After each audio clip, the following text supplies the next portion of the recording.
So you're looking at the LG G7, the newest flagship phone from the South Korean tech giant. Right off the bat, you see that there is indeed a notch at the top of this display, which houses an earpiece, an 8-megapixel selfie camera, and a proximity sensor. If you really can't stand the notch though, LG gives you an option to hide it by going to settings, and you can turn the area around the notch completely black. Once you do that, when you look at the phone, it'll look like you have a typical forehead bezel at the top. Conversely, if you want to show off the notch, LG gives you an option too. There's several different colors you can choose from, including this rainbow one that I quite like. So looking over at the back of the phone, you'll see that there's been some design changes. The camera setup is now vertical instead of horizontal. There's a 16-megapixel normal camera on the top and a 16-megapixel wide-angle lens at the bottom, which is very useful. The fingerprint sensor is now also just a fingerprint reader. It's not a button. That means you cannot press into it anymore. Instead, the power button is now on the right side of the device.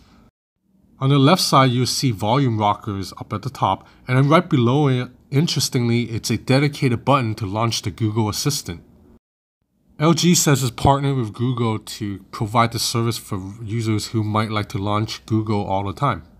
So the phone has all the typical specs you'd expect from a 2018 flagship, Snapdragon 845 with either 4 or 6 gigs of RAM.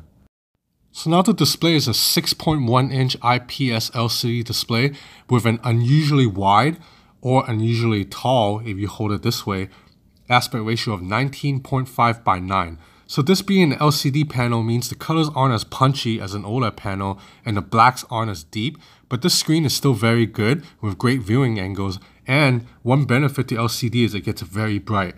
So right here, I'm on 70% brightness using the phone outdoors and you can still see the screen quite clearly.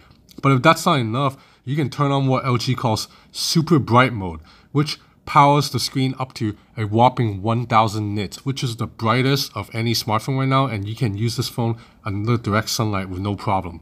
The catch is you can only use this mode for 3 minutes at a time, otherwise the phone will overheat. So let's talk about the cameras on the back. The main 16-megapixel camera can take very good photos as usual, and with AI Cam it can now help you recognize scenes and boost the image a little bit.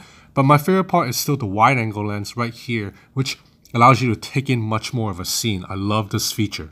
As mentioned, the AI-powered camera will recognize what it's looking at and change settings accordingly. So you see right here, it automatically recognized that it was a plate of meat and pumped up the color. It can also brighten a scene in the dark. Though overall, the G7's low light capability isn't as good as the Huawei P20 Pros. And for the first time on an LG device, you can now shoot portrait mode.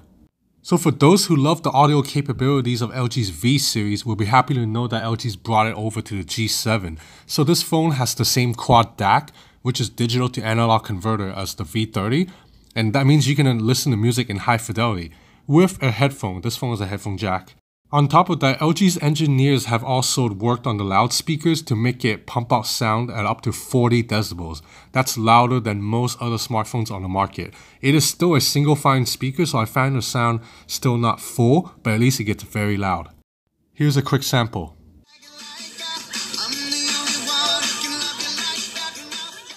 So while there's really nothing that groundbreaking with the G7, it's a very well-made phone that feels and looks great, and it's quite refined. We'll continue testing the phone and have a review later.